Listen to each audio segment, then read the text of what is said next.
Así como antes me serví de lo ya escrito por el profesor Antonio Piñero para desmentir las calumnias habituales contra el buen hacer filológico de San Jerónimo de Estridón, ahora puedo muy bien servirme de un artículo de la profesora Els Achten de la Universidad de Lovaina para negar una fanfarronada frecuente entre los protestantes.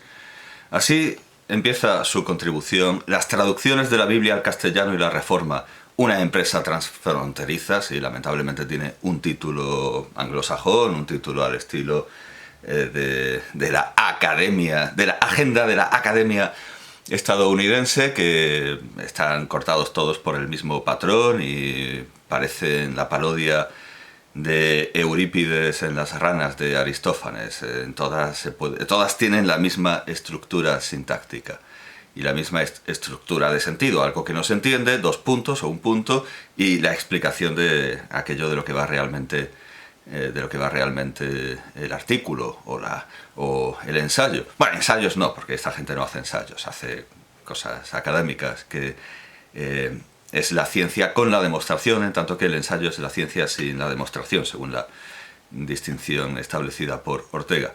Su contribución se titula Las traducciones de la Biblia al castellano y la Reforma, una empresa transfronteriza, y el volumen colectivo en el que está, pues también sigue esa estructura. Se titula Reforma religiosa y disidencia religiosa. Dos puntos. La recepción de las doctrinas reformadas en la península ibérica en el siglo XVI. Bueno, pues empieza así.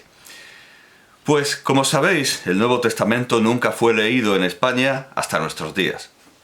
Eso empieza con una cita. Dice: eso es lo que afirma Francisco de Encinas, humanista, con simpatías por la Reforma y traductor del Nuevo Testamento al castellano, en su obra semi-autobiográfica De Statu Belgico deque religione hispanica. Además, Encinas alega en el prólogo a su traducción del Nuevo Testamento, publicada en 1543 en Amberes, que en España, hasta sus días, las traducciones bíblicas en lengua vernácula habían sido inexistentes, a pesar del honor y de la belleza del castellano, que él considera la mejor de todas las lenguas.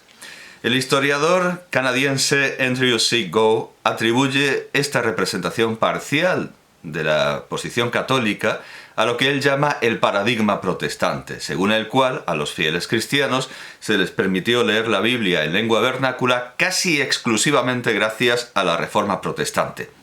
Sin embargo, dice la profesora, ninguna de las dos afirmaciones de Encinas es exacta. Como hasta aquí la profesora. Como ya quedó clara en una entrega anterior de esta serie apologética, como ya quedó la primera cosa que afirma, que a los fieles cristianos no les fue dado leer la Biblia en lengua vernácula hasta que llegaron los protestantes, como eso ya quedó claro, ya quedaron claras las traducciones judías y católicas en castellano anteriores a la Reforma, como ya lo expusimos, no con detalle, pero sí quedó claro que las había.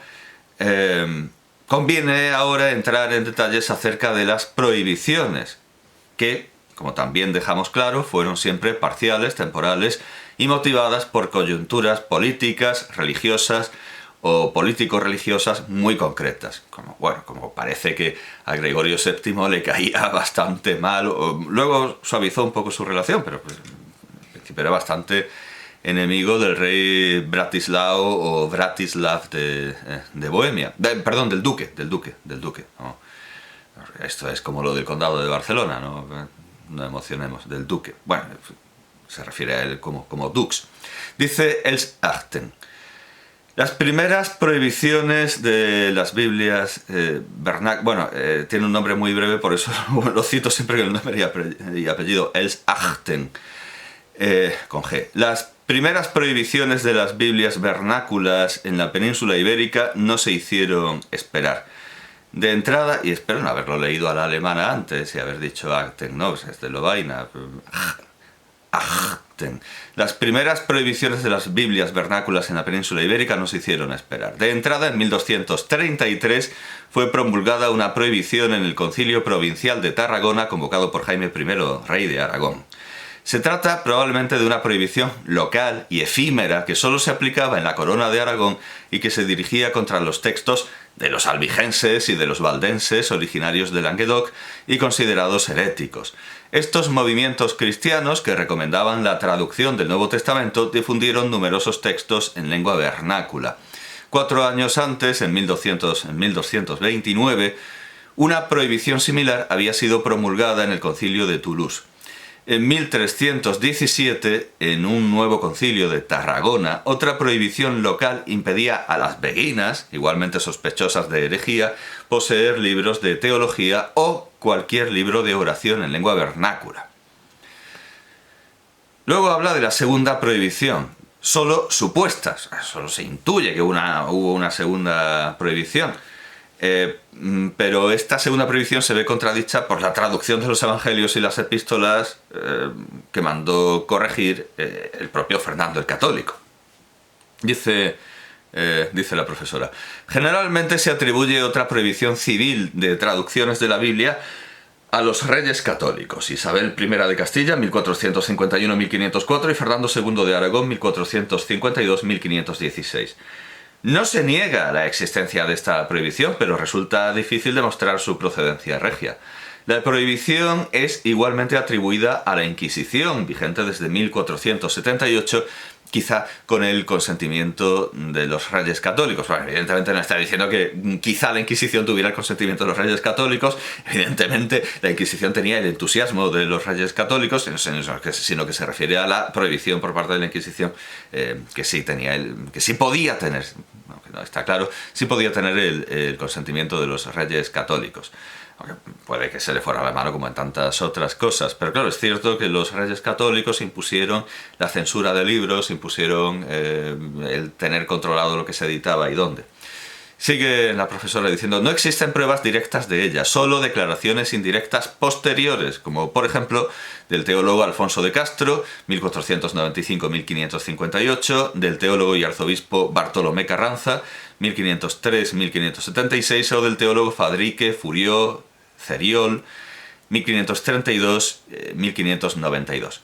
Probablemente la prohibición se dirigía contra un grupo específico, a saber, la población judía de España y sus descendientes. Judíos y conversos habrían recurrido a traducciones vernáculas del Antiguo Testamento a fin de iniciar clandestinamente a sus hijos en las leyes mosaicas y en las doctrinas de sus ancestros. Hasta aquí esa segunda, no comprobada, y desde luego la más interesante es la tercera, la que además fue objeto de repreguntas y de debate y de...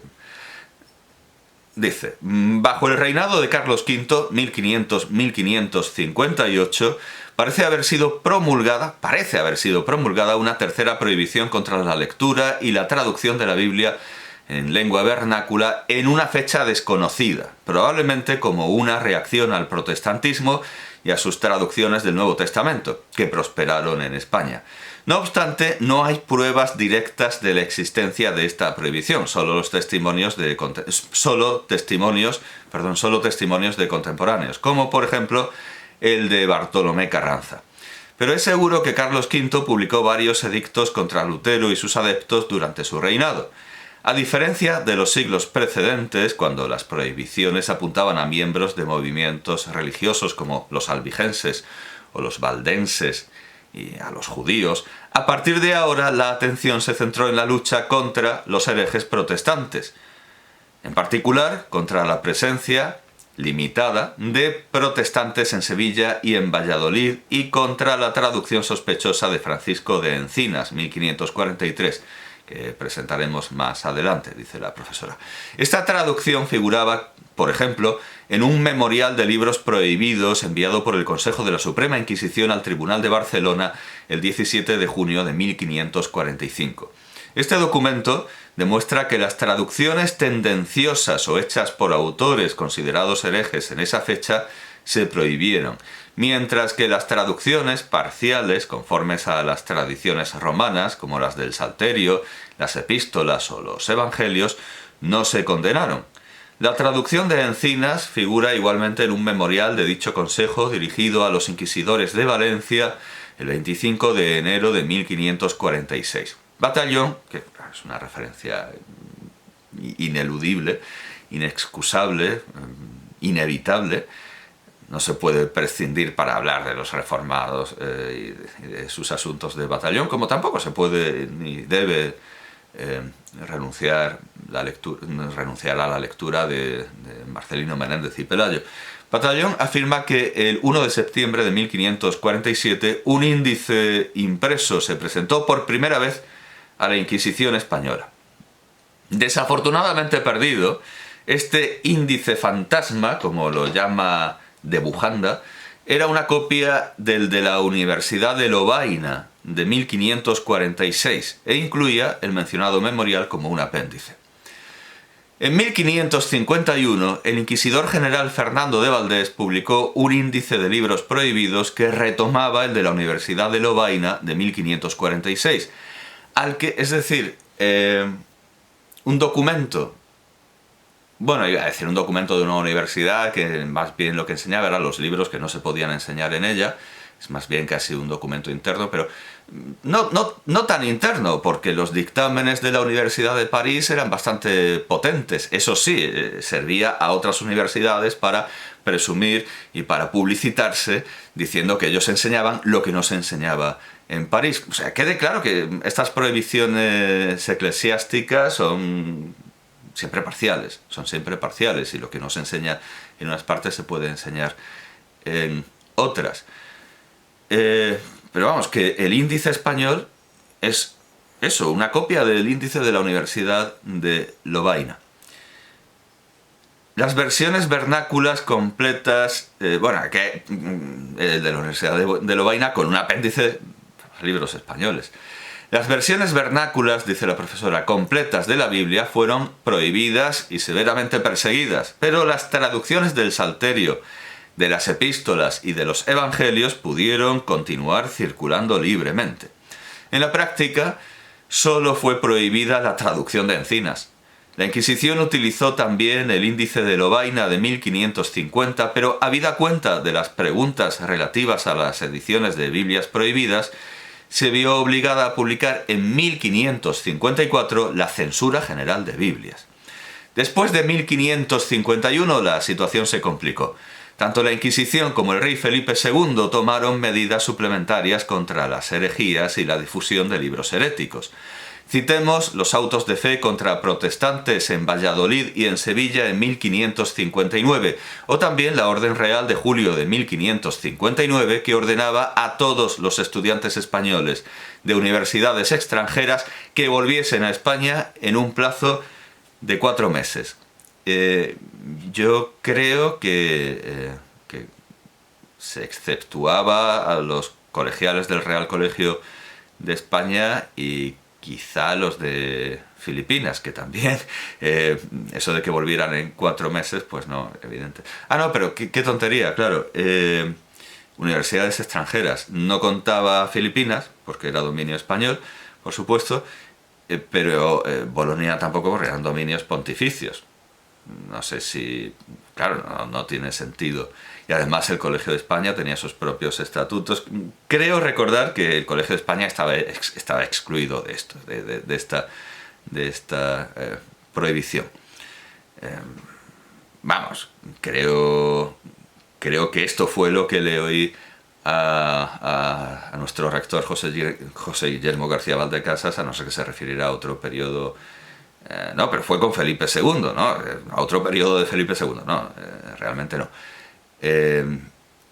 Realmente no.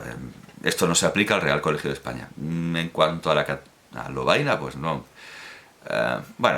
Siempre hay excepciones, pero en general, los que estuviesen, creo que Lovaina también, no me acuerdo, los que estuviesen en universidades extranjeras por este cordón sanitario que había, esto es un invento de Florida Blanca, luego con la Revolución Francesa, claro, el cordón sanitario. Bueno, pues con este cordón sanitario contra el protestantismo, los estudiantes tuvieron que volver. en 4 meses. Claro, no sé hasta qué punto eso era posible en aquel tiempo. Hacer un viaje de 4 meses a España, estuviera uno donde estuviera. El mes de agosto de 1559, Valdés publicó, porque había gente en Lituania, así que realmente estoy pensando, claro, en el humanista también del Real Colegio de España, bueno, del Real Colegio de España no, de su sucursal, de su secuela, de su hijuela en Bolonia, que era el Colegio Vives. Estoy pensando en Ruiz de Moros, claro, Ruiz de Moros llegó a estar hasta en Lituania. El mes de agosto de 1559, Valdés publicó, con el apoyo de Paulo IV, un nuevo índice español, más severo que el de 1551 y más adaptado a la situación española. Todos los libros que trataban de la doctrina... Claro, es que el inquisidor Valdés sucede al inquisidor Manrique, que es el inquisidor erasmista. Claro, es un cachondeo, un inquisidor erasmista. Y viene Valdés aquí en fin, a poner a todos más tiesos que una vela, a casi reproducir a la manera católica lo de... Y en esto llegó Fidel, o sea, realmente el inquisidor Valdés lo pone todo patas arriba. Todos los libros que trataban de la doctrina cristiana y de cuestiones sospechosas fueron prohibidos, como el índice de Paulo IV.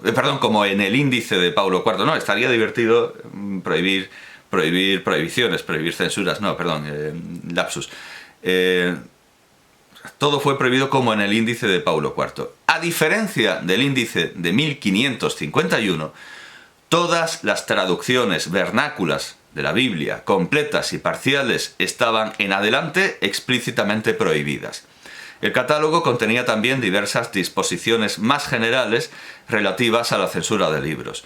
Sin embargo, 2 años después de la publicación del índice de 1559, Pío IV lo mitigó, autorizando la posesión y la lectura de ciertos libros inicialmente prohibidos, a condición de que no fuesen heréticos, como libros anónimos o Biblias en lengua vernácula. Valdés se opuso abiertamente a la publicación en España de este edicto. Hasta aquí la profesora y está claro. Es decir, de todo esto se colige que en España el inquisidor Valdés fue más papista que el Papa, lo que vale tanto como decir que fue contra el Papa, que iba contra el Papa. Será oportuno ahora decir algunas palabras a favor de Encinas. La profesora de Lovaina recuerda que el 23 de noviembre de 1543 Encinas pudo presentar en persona un ejemplar al emperador Carlos V en Bruselas. Inmediatamente la obra se tuvo por sospechosa. Por una parte, se consideraba al traductor un humanista con claras simpatías reformadas. Quede claro que no se lo tomaba por un protestante, que Encinas no era un protestante, a ojos de... Era simplemente una especie de erasmista, una especie de... Bueno, y Erasmo tampoco era muy partidario de la traducción a lenguas vernáculas, era desde luego partidario de la restauración de las lenguas clásicas y de que... pero esto es importante, no se lo tenía por un protestante, sino por un humanista con claras simpatías, pero...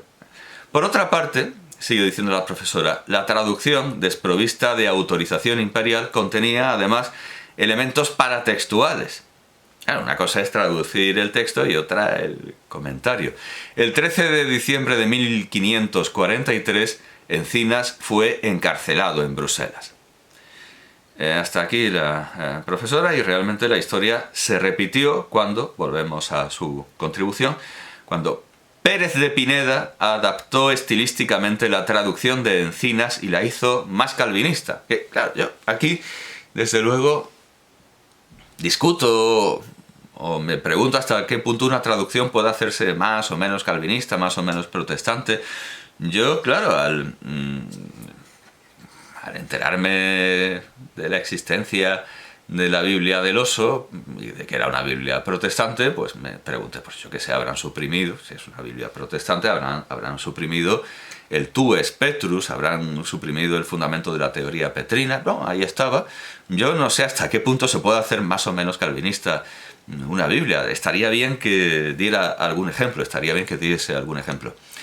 Sigue diciendo, la epístola exhortatoria que aparece como prefacio de la edición fue dedicada a Cristo y a Felipe II, y pretendía defender y propagar la fe cristiana, incluso calvinista.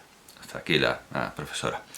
Quiero decir que la historia se repite porque se repitió la ingenuidad de ofrecer a los defensores de la fe católica una obra herética, con la salvedad de que Pérez de Pineda no tenía tanto mérito como Encinas, ya que se apoyaba en él, se apoyaba en Encinas, y la salvedad al mismo tiempo de que Felipe II era mucho más intolerante, cosa que él y sus admiradores lo veían como una virtud.